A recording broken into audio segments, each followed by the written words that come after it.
Hello, good evening, and welcome, ladies and gentlemen, to another evening of classic, entertaining racing action in the series we've all come to know and love. It is none other than the iRacing official Porsche Cup by CONSPIT, as brought to you on the premier sim racing platform available only on PC, known as iRacing, and proudly sponsored and powered by none other than CONSPIT. We're here today for another strength-filled race, and it is week 9 of the 2026 Season 1 campaign. And having made our way through Italy for the last couple of rounds, we've made our way today back to the US of A. And back to your state of Florida for what is a circuit widely considered as the world centre racing. For it is none other than the Daytona International Speedway's road course that will be playing host to our drives today. And what a circuit we have in store. A road course consists of 3.56 miles in length and an eclectic mix of where's another 12 corners, marrying together the majority of the oval, but also bringing together a hairpin-packed infield section. Here's a circuit where Slipstream and the ability to be late on the brakes and bolder your moves is going to be absolutely key. Who's going to be smart with the draft and who exactly is going to be in the right place at the right time to take victory? That's what we need to find out today from our regular strength of field race on Saturdays in the 21:45 Greenwich Mean Time, that's GMT, or in a Coordinate Time UTC time slot. But where are my manners? Allow me to welcome you all to this live broadcast from Circuit Side as you tune in tonight on the one and only place on YouTube. You can catch all this racing action on a weekly basis, and that is of course at none other than what is the Porsche Productions YouTube channel. Indeed, look for Porsche Productions or PWP on YouTube and you can be tuning in there. And if you are tuning in right now, don't be shy, feel free to say hi and let us know how you're doing tonight and what you're looking forward to most as all our drivers get ready to go racing. In terms of our schedule, well, we have a 15-lap race on the schedule in approximately 3.5 minutes time, and we'll be 5 to 10 this evening. So without further ado, ladies and gentlemen, let's not waste any time. Let's give a quick introduction to this week of racing and the story that has been set after our previous week.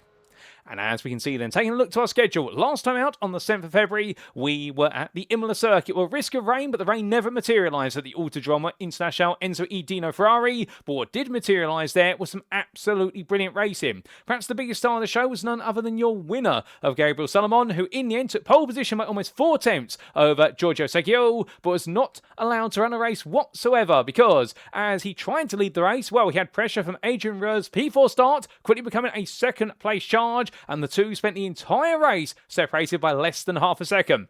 However, Salomon was able to run away with the win in the end when it was a small mistake from Adrian Reur closing out the race, and Adrian Reur had to settle for second by comparison. But meanwhile, Giorgio Seggio in the end finished in third place, losing out in the opening lap to Adrian Reur, but he never spent his time too far from behind, although he did have a bit of a change from Al Kekanovic right towards the very end of the race until Kekanovic made a mistake of his own. But with slowdowns are plenty there, here today at Daytona we may see some slowdowns of our own for our drivers, and who exactly is going to be leading the way come the end of today? Well, that's what we're going to find out. And in terms of where we are next time out, we stay in the state of Florida, but we'll be making our way southward, and we're making our way all the way to the Sebring International Speedway on the 21st of February. Indeed, the state of Florida, very popular for the season, and we're not going to question it. But as we come into this week of racing, how do the standings stand in the Division 1 of the iRacing Official League? Well, what we can see here is Oscar Bernson leads the way on 593 points. It's hotting up at the top, and he does have now a 101-point advantage over Nikolai Melder, who sits in second. It's a further, what is 58 points to Amel Kekanovic, and outside your top 3, 34 points behind them, it's Alan Rask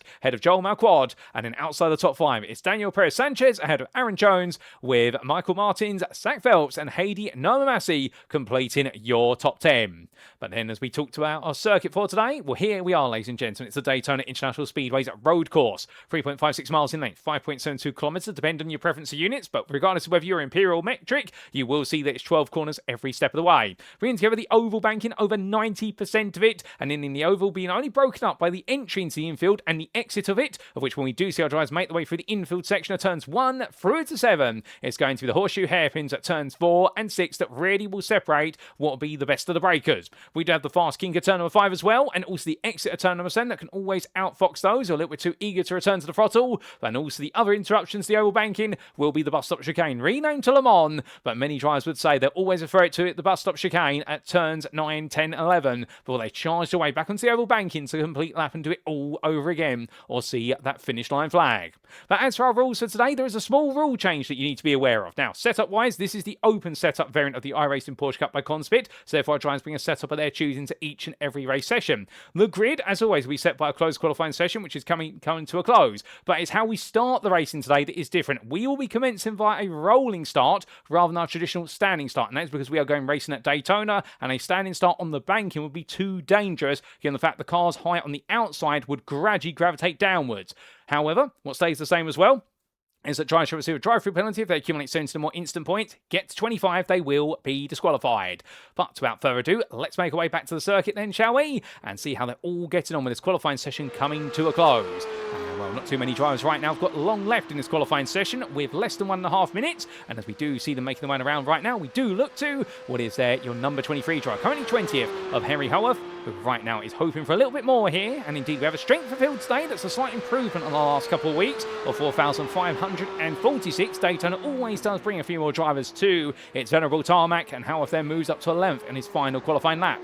We also do have out there right now MS Sonmez, and we do see the Rothmans Porsche livery tribute. Indeed, that's a throwback there to the older era of Porsche machinery, particularly the Porsche 962s, if I remember correctly, of the 1980s, I want to say, in their Group C machinery. Well, right now, Sonmez making his way on around, but 9 at 21st is not where he wants to be, but he is on a personal best right now. Can he find a couple of attempts there to leap himself at least ahead of Owen Lund? Perhaps can he even get a bit further inside the top 15? Can he perhaps get ahead of Alex Kayon? We're about to find out as he crosses the line, and well, Sonmez in the end moves into what will be 14th there, so he does achieve what we mentioned, and he'll be very pleased with that, as then we do have one last driver to go in the all-pink, what is Roxy machine there. That's a tribute to the iRacing livery, and that's going to be Ivan Rychenkov, and well, Rychenkov makes his way to that line with 10 seconds left. Is he going to make it? Yes, he will. Where is this going to put him at the end of the qualifying session, ladies and gentlemen? The answer is going to be, in fact, it is a valid lap. It's 20th place and in perfect time as well, because without further ado, it's time to head to the grid and see how they all line up for our one and only strength field race in week number 9 of the iRacing Porsche Cup by CONSPIT. And so as they all make their way to the grid, this is how our drivers will start the day in the office. It is going to be none other than Daniel Sanchez, who lines up on pole position, the Spaniard just ahead of Felipe de Souza from Brazil, the gapping in 3/10 of a second. And then we'll have Harry Bartle starting third, the British driver ahead of his fellow countryman of Harrison Scott. And well, then it'll be Sebastian Bach, who starts in 5th place there, the Arctic Simsport by Drup driver from Denmark. And keep your eyes out from, of course, in what will be Monday in the iRacing presented none other than the Danish F4 Esports Championship. We do see him being joined on the third ride of grid by none other than Chris Prout, the New Zealand driver there, the Kiwi, then being followed up by a further attempt to none other than what is Rocco Krubel. The German driver will be joined on the fourth ride of grid by Simon Sigurdsson, with the RS Competition Esport driver then seeing the top 10 round out behind him by the combination of René Sandoval, the Rebellion GT3 driver in the company of Rafael Pinheiro.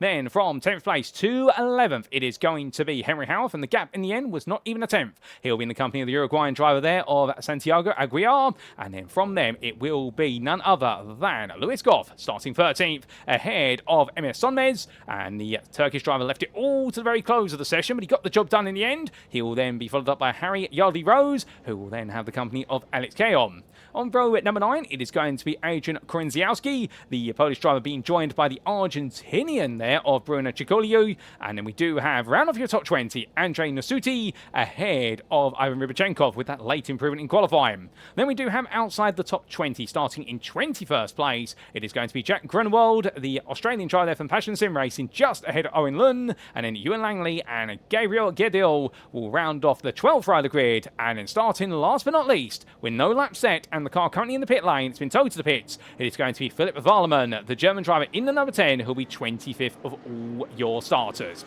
Well, the formation lap gets underway, ladies and gentlemen, as they all gradually tiptoe their way on through what we the run there of the bus stop chicane. Well, we can see Daniel Sanchez right now leading that field on through, albeit as he gets himself set and Felipe de Souza with him. The tries absolutely itching and raring to go. And keep in mind, of course, we are on the formation lap right now, but we will see that pace car pull away in due order, and it will be to Sanchez to set the running order, and they will go green. That is cool, but as all the field tips its way along, they won't be used to this, given the fact they had standing starts all the way through the season. It is purely for safety concerns. We're seeing a rolling start here at Daytona. But as we do say hello there to Fabian HD in the YouTube chat, who's expecting a bit of chaos in this race today. We'll have to wait and see whether that rings true. Good evening to you, good sir. That's Fabian Ming, a long-time participant, of course, in the iRacing Porsche Cup by CONSPIT, and also regular on the grid for the strength field races, particularly in 2025. We hope you're doing well, and here we go, ladies and gentlemen, because down to trackside cameras we look, and Daniel Sanchez gets ready to take us to the green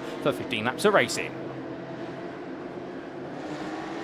And there he goes. It is lights out, away we go here at Daytona for the Week 9 Strength and Field race. All drivers get themselves away, and Daniel Sanchez catches out the rest of the field as they make their way into the opening braking zone. Hard on the brakes for the first time. ABS lights are going to be lighting up very quickly as they all make the way down. And well, as they make the way into the braking zone, who's going to get it right? A couple of drivers go a little bit deep there, including the Roxy machine, but they're all safely through turn number 1. Now in towards the horseshoe hairpin. This is where things will get interesting. A bounce over the curb there at turn number 3. Now to Sebastian back, but he gets it back together as Philippe de Souza looks on close behind. A bit further back there, we've got 2-3 whites making their way through. Ooh, a little bit of contact there as the number 12 of Andre Nasuti is sent sideways, but he's able to get it back together. And meanwhile, Simon Sigurdsson under pressure from Rocco Cribell. 2-1 to come into the kink there, and Indian Harrison Scott is going to be able to pull away a little bit as those two fight. But here comes Sandoval looking around the outside, coming lunging in from a long distance back. And well, by going deep there, he's going to lose a bit of momentum. And as they make the way up towards what we turn number 7, it's been a clean start to this race, no doubt about it. Well done to our drivers. It has gone a bit wrong for one drive further back, but otherwise they've all made the way safely through. And at this point, I've almost put the commentator's curse on this, have I not? But as these drivers now make the way on to banking, well, immediately it goes a bit wrong there. That's very sideways for other drivers. And that, I believe, is none other than Rafael Pinheiro, who goes wrong, but he gets himself back together now, gets himself pointed on the right direction. But back to the front of the field, your two leaders are pulling away. Daniel Sanchez, the pole sitter, and who got that great start. He's got Harry Bartle for close company, and Bartle is trying to push him along. You can see De Souza and back and Prout now all following on through the chicane. But further back there, we've almost got two wides going on. Simon Sigurdsson is trying to pull away from Cribell and Sandoval. And well, those two fight each other hard. We've got Carl squirming left, right and centre. I think someone got a bit wide. Prout in particular going high there to burn what will be an automated slowdown for track limit. And well, by going to the high line there, he'll essentially build up momentum when he drops back down. And also, it's the safest way to burn it. Going low and burning it is very risky and also considered to be ungentlemanly behaviour. But as all drivers make their way through onto the flat here, this is going to get 3 wide in the mid-pack. As meanwhile, got one car splashing back, I think, who's made his way into the pit lane. It's been something that's gone wrong for him. But meanwhile, these drivers coming down to the braking zone now to lap number 2. And in the end, it is going to be Lewis Goff at the front of this group as Keon goes a little bit deep. And in the end, Santiago Aguiar moves on forward. The Argentine driver making steady progress with Goff, as right now Keon has Sommes, Prout and Ticoli all behind him. But here comes what is Ticoli looking around the outside. He can't find it. As Sommes and Prout going battling here, coming out of the horseshoe hairpin. And right now, the number 25 driver, your lowest rated driver in this split. We's definitely enjoying a very good run right now, and definitely is going to be improving his iRacing come the end of this one if he finishes where he currently is. But getting ready now in towards the braking zone. We've had a few slowdowns. We've also had a few cars get damaged on the open lap and have to tow to the pit lane or make the way. And we'll get a replay of what's happened to them in due order.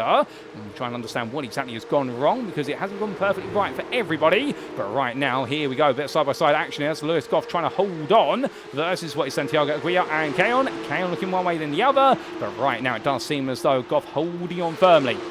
Back to your leaders, they're still trying to work together to move away, and this is where they'll be using a thing called bump drafting for the uninitiated. The idea is the car behind is essentially pushing the car in front very gently, just approaching and by 1 to 2 miles an hour behind, and giving the lead car a little tap on the rear bumper. And the idea is to try and transfer some straight line speed onto it because of the slipstream effect. And the idea being, if you keep doing that, you will naturally create a gap. And your top 3, they are now almost a whole second away from Harrison Scott involved, with Philippe de Souza right now really playing the wingman of this group. And I think understandably he's quite happy with the speed in the car, and he just wants to stay close when he can. Meanwhile, Harrison Scott here is at risk of being forced to go backwards to Simon Sigurdsson and also Rocco Cribell. But further back from them, we do say Renee Sandoval still pushing on here versus Kukuli as these two make their way onto the flat. And as they get ready in towards turn 1 on what will be a 3rd lap of Askin, we look a little bit further back here to Andre Nasuti. But everyone right now definitely getting entrenched into each other as Alex Cowan up the inside there of Lewis Goff. They swap the places on around, but this might be all posturing right now. Of course, it's very hard to sometimes tell when it's just a switcheroo versus when it's true fighting. And at Daytona, knowing the difference between the two is the difference between victory or finishing runner-up. As they come out of the horseshoe hairpin right now, Keon ahead of Goff. Goff having to now wait his opportunity to come back as Daniel Sanchez making sure that Bartle there, who's looking around the outside, Harry Bartle, I think trying to signal, which is I want the race in line. I don't think Daniel Sanchez is reading it that way, and Philippe de Souza meanwhile is watching this, and both ways right now. Philippe de Souza I think just enjoying and rubbing his hands together in the cockpit. He can't take his hands off the wheel, but imagining he's doing so, I think thinks to himself, great, they don't quite understand each other right now. This is perfect for me. I may be able to thread the needle. But we're going to quickly thread our way back in time to understand what happened early on in the race for a few drivers. And without further ado, ladies and gentlemen, here's a replay of the lap 1 incident. Now, this is what happened down in towards Horseshoe, coming through turns 2 and 3. We're looking at Gabriel Gadil in particular. And, the Duckham's livery number 20 coming loose there. That was Owen Lund. Oh, my good Lord. And in the end, that was Gadil being sent straight into the Horseshoe hairpin, collecting the number 19 there of Ivan Ribachenkov. And also, we did see there a collection of what was Grunewald as well. So that explains why they've had to retire their cars to the pit lane after that big contact. And, well, a small innocent mistake there. And then it all went very much wrong. But meanwhile, back to live racing we come. And as we do, Andre Nasuti versus Henry Howarth. These two continue to push each other onwards. As meanwhile, Harry Bartle is into the pit lane. So Bartle, for some reason, has had to come on in. We're not quite sure exactly why. I wonder whether potentially he has put the wrong fuel in the car. That's the only reason I can imagine right now. The same for Sebastian Bach, who made his way into the pit. I think both drivers may have been starting on qualifying fuel. And if so, well, it's an embarrassing thing to do, but even the very best do it. But we see a swap there as Nasuti going up the inside and Howarth going way too deep at turn number 1, and they swap the places on around. So we had a couple of cars going to the pits unexpectedly, but Buck is out there right now trying to hold it together, and well, I can imagine that Bartle will make his way onwards when he can. But meanwhile, we do see Bruno Ciccoli here. He's still holding off Sandoval and Prout as we look behind your number 8 car in 9th place. Now, run the way down into that braking zone. Well, here comes a bit of a move from the Carbon 5 Tribute livery. As we do see Sandoval there, making sure to use an offensive defence, which is that Chris Prout is looking one way then the other. Prout right now doesn't quite have the pace to be able to make the move, because what Sandoval is simply doing is saying to him, well, if you want to make a place, I am busy fighting, thank you very much. I am not paying any attention to you. And therefore, Prout right now will be thinking to himself, right, I've got to find a bit of a better way to get on past right now, because this is not working. But as these drivers make the way onto the other bank in this time, my understanding, Ciccoli is just going to simply stay on the low line here. And we'll go defence a little bit, or will he not? No, there'll be a small bump draft there from Sandoval, trying to say to him right now, please carry on as you're doing, Bruno. I'm not planning to fight you. We need to get a bit closer to Aguirre and Goff and Keon, and therefore we can open up with this 3-way fight for 9th into a 6-way fight for 6th. Meanwhile, back towards the very front of the field, where we're still seeing where's Daniel Sanchez and Felipe de Souza push each other along. And of course, the loss of Bartle in particular has meant this has now turned into what was a 2-horse race. But in fact, now Harrison Scott is back with them, and Simon Sigurdsson and Rocco Krubel are almost there as well. So therefore, we could have a 5-way fight for the lead going on by the end of this race. We are only on to lap number 5. We've got plenty of distance to cover, but this race keeps us guessing right now. As further back, Owen Lund here in the Duckham's livery machine, the car that triggered off the contact, some would say, albeit that's what it looked like on the cameras. We're not 100% certain, so therefore we're not going to blame him for that instant. And Owen Lund, of course, right at the heart of what was the instant with none other than Gabriel Gadil right at the start of the race. But his car still able to carry on here as he does make the place on Ewan Langley up into 15th. His next target will be Henry Howarth, who right now is a further 4.5 seconds up the road. As he focuses on the here and now, and of course you can't let any clouds from early on the race simply linger over you, as they'll distract you from the racing that is to come. Well, for Lund right now it's going to be a challenging task. He needs a lot of pace in the car, and he started 22nd, but right now your number 20 driver, understand, he wants to finish even higher than this to move his way up. But looking to Bruno Ciccoli, as we do see our number 8 driver here on the back now firmly of Guia and also Goff and Keon. So these two groups have been merged together. Well, now these 6 drivers, we all hoping they can perhaps catch up to the top 5, but that might be a little bit of a hard task. The man at the heart of the top 5, in terms of whether we'll be able to join the dots together, those packs, to make it what would then be an 11-car pack for the lead. It's Rocco Krubel, your 5th place driver, who right now 7/10 off of Simon Sigurdsson, who you'll see go through the camera shortly. There you go, your top 4, and then is your 5th place man. And then there's Alex Keon, who is looking very quick through the bus stop chicane. He is pushing hard as Keon, and understand, be in your number 1. He may not have qualified well. He started 16th, but his mission right now is a simple one. Get to the back of Krubel, get within tow distance, and if you can, then you will be able to go chasing after the podium, and he's doing exactly that very well. Aguirre once had a bit of a poor run through the chicane after battling with Lewis Goff, but in the end, well, Goff has lost out to a degree, and understanding right now, he falls back to the 8th place as Aguirre moves forward. But meanwhile, to the front of the field we go, and this is a look around the outside from Harrison Scott. He's going to try and do both of them in one go in the Komatsu car, and in the end, Daniel Sanchez says no. Felipe de Souza here says, let's go too wide, and right now, Harrison Scott in the end didn't quite work out. De Souza goes defensive here down to the horseshoe hairpin, and that's saying to Harrison Scott, essentially, Harrison, don't do it. It's not worth it. But right now, Harrison Scott is definitely thinking he wants to be the 2nd place man, if not the leader. I think he feels as though he has got the pace to lead this race and potentially now start to open up the gap. And that's the thing, when you're further down in this order and you suddenly see the rest of the field is catching up, it is not a comfortable place to be. A few drivers I've spoken to over the course of this week have said to me, you never want to be car free or downwards in a long pack, because then you are at risk of essentially being the part of the pack that splinters meters away. The best place you want to be in is car number 2 in the group, which is Felipe de Sousa right now, because you have the leader, the Slipstream off of. That keeps you safe from the guys behind, but it also means that the leader never leaves you behind unless you make a mistake. Now, of course, that doesn't rule out that de Sousa could make a mistake at any point. Any one of these drivers could, but it's the least pressure position being number 2. The leader, of course, Daniel Sanchez, he has the pressure of the fact he has to control this group and make sure he tries to essentially get them all to follow his lead. It's not always easy here because every driver has an ego of their own and they all got something to prove at some point in the race. But right now, at least Daniel Sanchez getting things right, and Felipe de Sousa is happy with the way he's managing things. A bit further back, we've got a freeway fight going on here for Howard, Nasuti and Lund as they're all scrambling around, but in fact that's Nasuti at the back of this group. My apologies, it's Sonmez, Howard and Nasuti. They're fighting over 12th place here, and then we do have Ewan Langley making his way past Owen Lund, who's taking a bit of an escape route, and he's going to rejoin with a slowdown penalty out of the bus stop. But back to lead as we go, and Sanchez right now side by side with de Sousa as they make their way into the opening corner braking zone for the 7th time of asking. And de Sousa going very high and wide this time. He's going to try and go all the way around the outside. The answer is going to be no, as Harrison Scott meanwhile now on the inside here. This is going to be a gold opportunity for Scott to go for the move in for second place, but he takes a lot of curve there at turn number 3. That's very dangerous to do in these machines. They make their way down to the braking zone. De Sousa goes a little bit deep. Here comes Sigurdsson. He gets very good traction on the inside. Sigurdsson gets ahead there of Scott. Now can he outrun? Will be de Sousa to the next braking zone with Ryan on board? Well, he does have what will be none other than Scott in his inside has to lift off there through the king. It's flat out single file, but not double file, and these drivers right now fighting hard. Your number 13 trying to go all the way around the outside to defend the position. Simon Sigurdsson right now just doing everything right or thereabouts as he gets the power down, makes his way in towards turn number 7, but Scott's back on his inside. The fighting intensifies. They roll the way back onto the oval, and you can see there Krubel behind watching on. Keon and also we are all catching up now back onto the banking, and we're almost the halfway point of this race right now, and the tempo is not dropping. It is building, and good news elsewhere off camera, we do have a couple of the cars that were afflicted at the start of the race at that instant, particularly Rybachenkov. He is now back out there. He is multiple laps down, but he has got the car repaired, so we will see him finish this race hopefully. Otherwise we have lost Goodell, Pinheiro and also Yardley Rose, who are all caught up in the open lap altercation.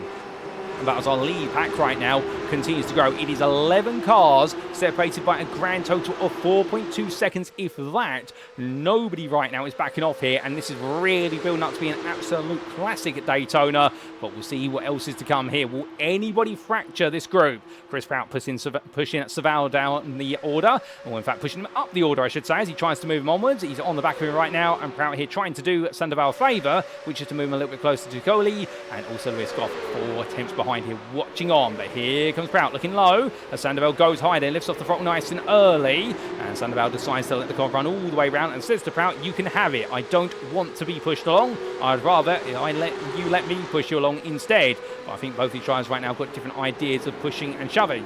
As they make their way down through the hairpin here, it looks like they're going to absolutely restore the order right now, and there will be no change other than that singular place. So back to the front, and we look back from the rear of your race leader overall, and right now Daniel Sanchez, well, the lap times continue to come in. He's not the fastest driver out there, understandably, given the fact he has no slipstream to work with, but he's definitely putting on a very good turn of pace. And the pressure right now will definitely be huge. But of course, all the fighting will come down to the last couple of laps. That's where we'll suddenly see what is quite a peaceful running order right now descend into proverbial chaos. But that's the way it works at Daytona. You're not racing to win the race on the opening lap, nor in the middle of the race. You are positioning for 90% of the race, and it is the last couple of laps which really become important. The final lap, of course, could be a drag race to the finish line. It could be a photo finish, which is what typically happens in these sprint races. Right now, at least, everybody is building up for that, as we do see de Sousa get a little bit closer, going on through the chicane once again. But I think Felipe de Sousa right now taking the full process, which is we are never breaking away. As Sanchez there gets it very wrong coming out of the chicane, bouncing over the exit curb. And in doing so, well, that's going to cost a bit of momentum. De Sousa goes high. Now, he will be too wide. De Sousa will gradually get a nose ahead here. But, of course, he isn't a wider circumference. So, as they make their way along, Harrison Scott comes up behind and says to Daniel Sanchez, go on, Daniel, I'm putting my faith in you. And right now, Scott, I think he wants revenge versus De Sousa. Fair revenge, that is, to get back ahead of him. And we'll stand on Daniel Sanchez, he's going to get that. Felipe de Sousa going so high. Is he going to lose more places here? Because here's Scott. Here comes Sigurdsson as well. But De Sousa tries to go all the way round. And the answer is going to be too wide on exit. Scott and De Sousa together, elbows out between these two. Keep it clean, guys. And as they make their way up towards turn number 4, D'Souza defends with his big lunge up the inside. Sigerson goes all in and it turns D'Souza around. He goes around on the side of Scott's car and in the end they both survive it, but they both get relegated down the order. So Simon Sigerson in the end throws a grenade into the mix there. It blows up in their faces and Sigerson moving into second, and in the end, both D'Souza and Scott both going deep into the corner as a result of Sigerson's lunge. And well, you couldn't make out, ladies and gentlemen, they've all survived it, but it's completely turned this pack upside down.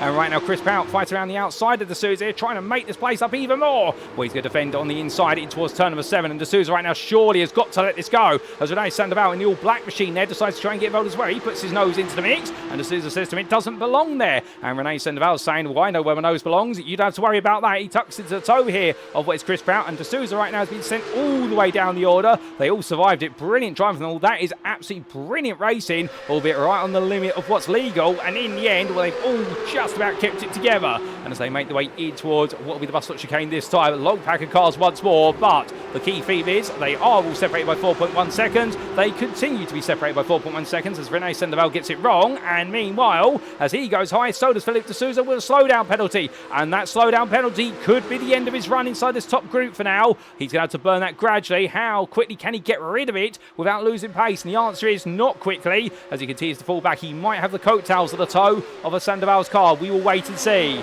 But meanwhile, back to the fight for second through to fourth, and as we can see, Sanchez right now being allowed to run away. As Simon Sigerson meanwhile now acts as a little bit of a cork in the bottle here. He's stopping everybody from catching back up to Sanchez. I don't think this is intentional teamwork. I think Simon Sigerson right now wanted second, and in turn what it's now actually meant is the fact that he's lost some pace to the leader. Yellow flag, meanwhile, that is for Rocco Crabell for track limits. Now, where exactly does he pick that up? He would have run deep at turn number 1. The track limits have been revised. This is one of the most recent updates here on iRacing to make sure that drivers cannot use the esports line, as it was nicknamed, where they went intentionally wide at turn number 1 onto the runoff area. Elbows out there. That's going to send Crabell wide onto the grass, onto the runoff area. He does get it stopped. Well done to Rocco Crabell. I think that was contact there with none other than Alex Cowan, unless I'm mistaken. And Crabell rejoins, and he serves his slowdown, and he falls back into the group. Is this going to be free wide for a brief moment? My good lord. And in the end, that's getting very firm between Aguirre and Prout. Meanwhile, big dive at the inside there from Rene Sandoval, and how they're all managing this without making major contact, I don't know. But I'll tell you one thing right now, all these drivers are keeping us guessing. Well, my heart rate's not going to do very good. My doctor said my blood pressure is already high enough doing these broadcasts on a weekly basis, and he meant that as a compliment, I think. But right now, I can feel my blood pressure go through the roof. But I'm not going to complain, ladies and gentlemen. Screw the doctor's orders. We're loving every moment of this. But as they roll the way down towards where's the bus stop chicane this time, well, right now we're seeing this field fracture a little bit. Our leader, Daniel Sanchez, he'll be hoping that Simon Sigerson can just hold everyone up a little bit longer, because he's almost got a 1 second gap here, and Sigerson meanwhile in that second place, but Alex Cowan being brought along. Well, then Bruno Giacoli is in fourth, and Giacoli is falling back a little bit as well.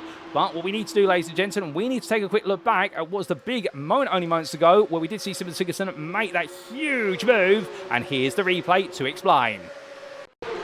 So this was at the start of lap number 9. He was the fourth man in this group. But you can see there, D'Souza battling hard with Scott. And then as they came out to the corner, the door on the inside was well open. And in fact, he lunged a little bit late on the brakes there and tapped the rear of D'Souza once and then tapped it twice. So I think there will be some question marks about that move, particularly from D'Souza's perspective. And Sigerson, I think there, misanticipated his braking zone and having to convert what was a late brake into an unexpected attack into the corner. And that's what reshaped the field. But then we did have, separate to that, was an incident for Andre Nasuti. This was outside of his top 11. This was the fight for what was at the time, I do believe, 12th through to 14. And on the inside here in the number 12 car, battling hard with the 25 and collected there by the 25 of what was Emir Sonmez. And then that sent him spinning on around. And then we did have this big moment only months ago for Rocco Crabell, where he survived this contact with the number 4 of Santiago Aguirre. And well, 2 they made the way into the kink. And in the end, Aguirre carried a bit too much speed, hit the curb, and that sent Crabell wide. But well done to Rocco Crabell for this. Got it stopped nicely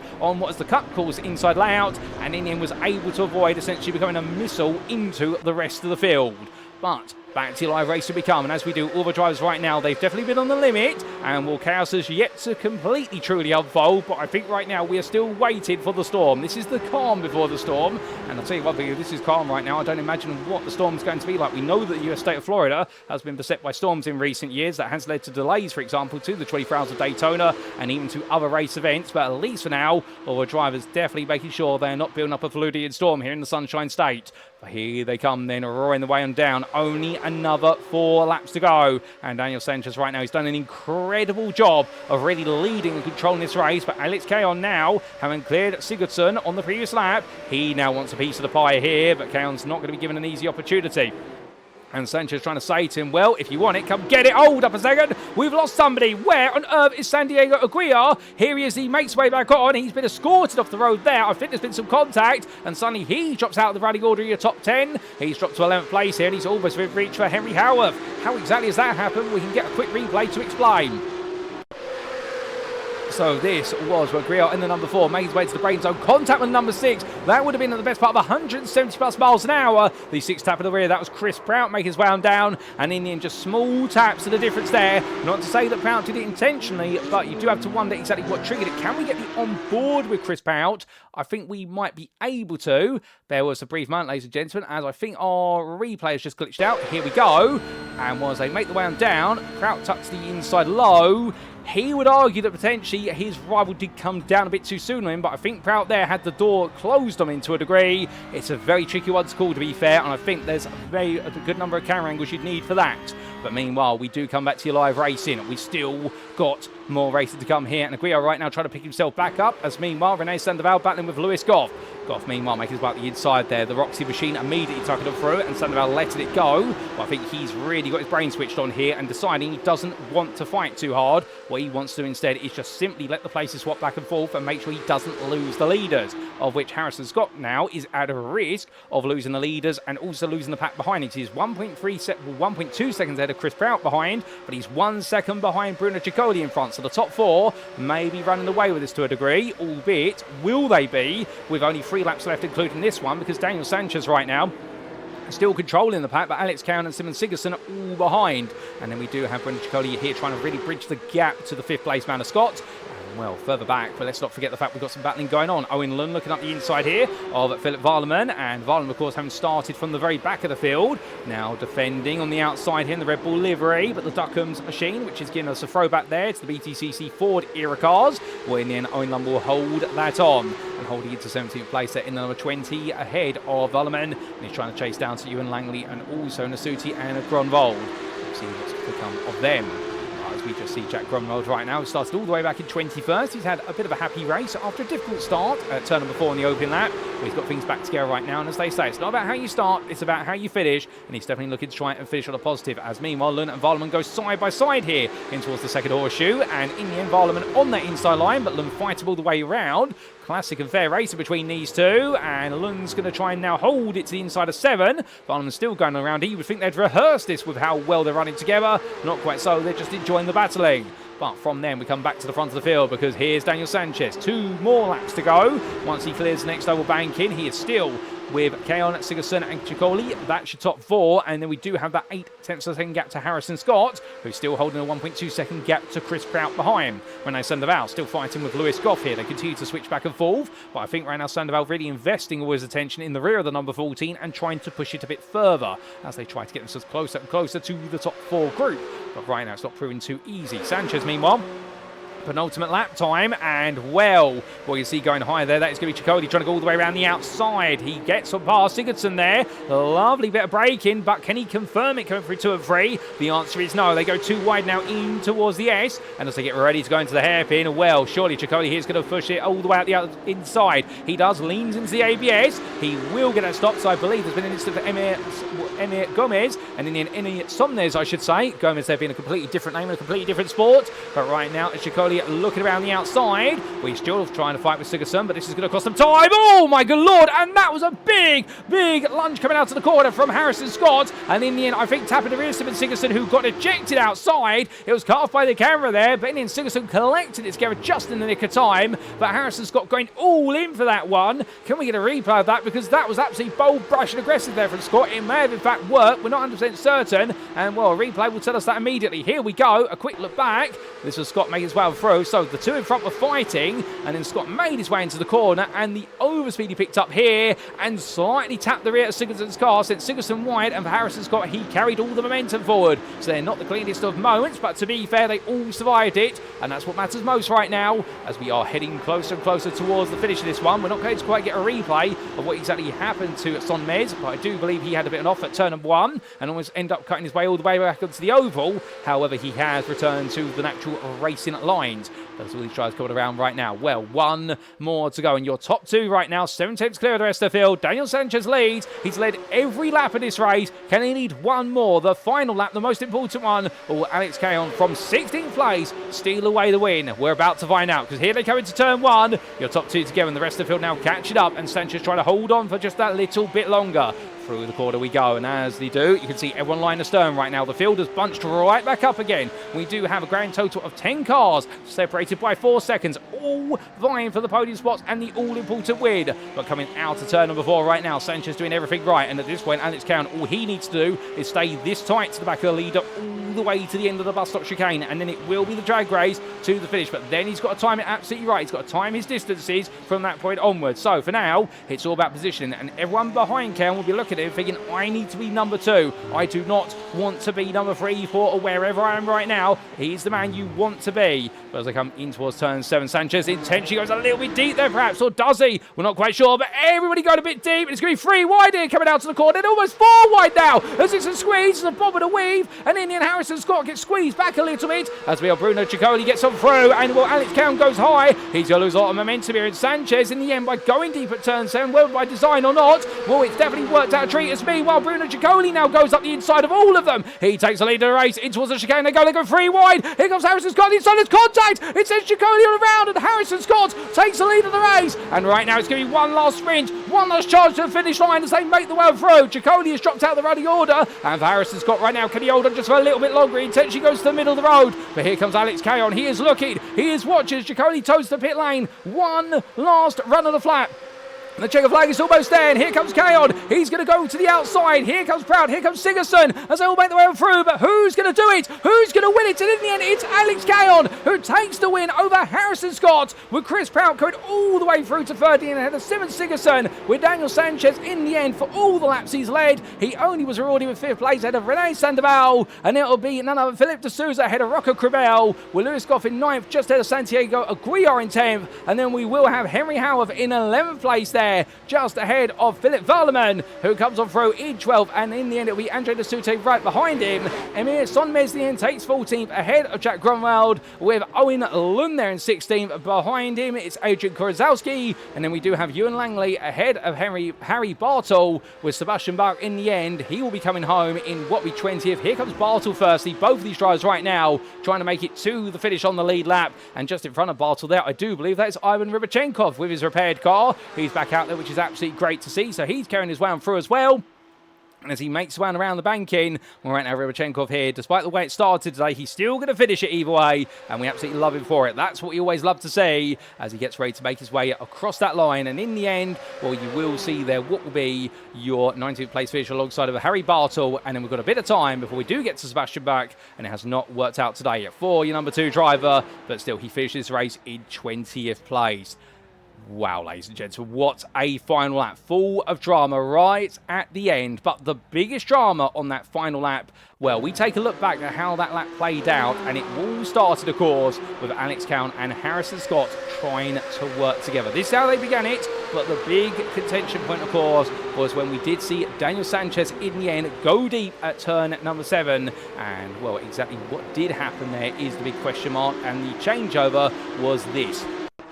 As they made the way out of the corner, well, Sanchez did hold his position as everybody scrambled like mad to get on through. Sanchez in the end put himself in the middle of the road, and Bruno Ciccoli, meanwhile, went down on the low line. But as he then tried to come across, Sanchez right to the wall, and Ciccoli in under braking, 3 wide there, and contact issue with Harrison Scott sent him onto the path of Daniel Sanchez, and that relegated him out. Harrison Scott, meanwhile, then was leading for a brief moment, and then it was all about Alex Cayon trying to get the best possible run. And here we ride on board with Cayon in this replay footage, and we can see here gradually building that speed bit by bit as he got closer and closer and closer. And in the end, going to the outside. He had the overspeed, but it was close because he had behind him a little bit of tackler from Chris Prout, and as they made the way to that finish line, well, Cowan and Scott, they were side by side, but it was Alex Cowan who took the win and just did it by the best part of 100th, if not that.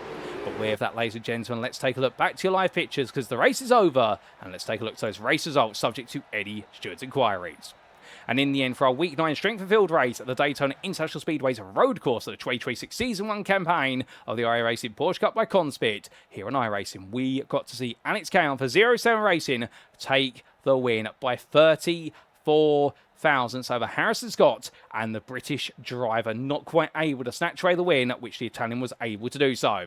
Meanwhile, Chris Prout there doing a brilliant job, the Oceania region driver taking home third, making it smooth, but Alex Cowan, the biggest gain of the ball, coming from 16th to that win, but what a podium there, and there was only a further half attempt back to Simon Sigurdsson for RS Competition Esports, who looked so confident midway through the race in trying to take the podium, if not the win, but the Danish driver in the end forced to accept fourth place. Daniel Sanchez, well, you got to feel for the Spaniard because he led every lap of the race, minus the one that mattered most at the end, that final lap. And after was that contact between himself and also the Argentine of none other than Bruno Ciccoli. It all went wrong. But to be fair, I think it feels like he was an innocent bystander in that one, and some would be inclined to agree. And well, it didn't quite work out for him whatsoever. Rene Sandoval took 6th place in the end, the Rebellion GT3 driver, just ahead of Felipe de Souza, with Rocco Crubel, Luis Goff and Santiago Aguilar round off that top 10. And the Uruguayan driver in the end in that 10th place, just ahead of Henry Howarth. Best of the rest, with Philip Varleman coming through to finish 12th, ahead of Andre Nasuti, and it was Emir Sonmez and Owen Lund round off the top 15. In 16th, it was Jack Grunwald, ahead of none other than Adrian Korenzowski, and then we did see Ewan Langley in 18th place, a comfortable distance ahead of Harry Bartle and Bruno Ciccoli, with Ciccoli in the end having to tow to the pit lane after the last lap incident. Outside that top 20, meanwhile, let's not forget about our other finishers. We did see Sebastian Bach be your last lead lap finisher, and it was 4 laps down to the repaired machinery of Ivan Rodchenkov and the American driver, then being followed up by the retirees of Harry Yardley-Rose, Rafael Pinheiro, and also Gabriel Guedel, with the Brazilian drivers there both being caught up in the opening lap incident, the turn 4 hairpin. Well, ladies and gentlemen, what a race, a memorable one at Daytona for all the right reasons. And as our racing action comes to a close, congratulations to our podium finishers. And as we do take a breather before getting ourselves set for the next week ahead, let's tell you a little bit about our title sponsor of this series, and that is none other than CONSPIT. If you are looking to take your sim racing to the next level, then why not consider CONSPIT? As the pro driver's choice of sim racing hardware, CONSPIT offers one of the most comprehensive lines of hardware products to sim racers around the world. Whether you're in the market for wheelbases, steering wheels, pedals, peripherals, or rigs, CONSPIT's extensive experience in the motorsport industry means every one of their products is fine-tuned for success at the highest level. But do not just take our word for it. We're brand ambassadors including 2022 Grand Prix Macau GT Cup champion Luo Kaliu, 2022 Porsche Carrera Cup Asia champion Liu Ye, 2022 Chinese Touring Car Championship champion Rodolfo Avila, and 2023 GT World Challenge Asia GT3 AM Cup champions Climax Racing. You shall be in pole position for victory when you invest in CONSPIT's hardware. If you'd like to know more, be sure to head to conspit.com today. And so, with our time at Daytona complete, we're going to head to Sebring next time out, ladies and gentlemen. We stay in what will be the US state of Florida for week number 10, but we make our way to the old school runaway tarmac and concrete slabs of Sebring International Raceway. You can catch all the racing action live from circuit side in our next strength field race on Saturday the 21st of February 2026. But of course, it's been an incredible race at Daytona, but who exactly will take flight and get liftoff at Sebring? Well, that's what we're going to find out then. Until then, this has been the iRacing Porsche Cup by CONSPIT. I've been your host and commentator, Paul Walsh. You've been tuning into a Paul Walsh production. And until next time, remember to stay safe, stay well, stay smiling, have a great rest of your weekend. And most importantly, as always, ladies and gentlemen, remember to stay on track. Good night.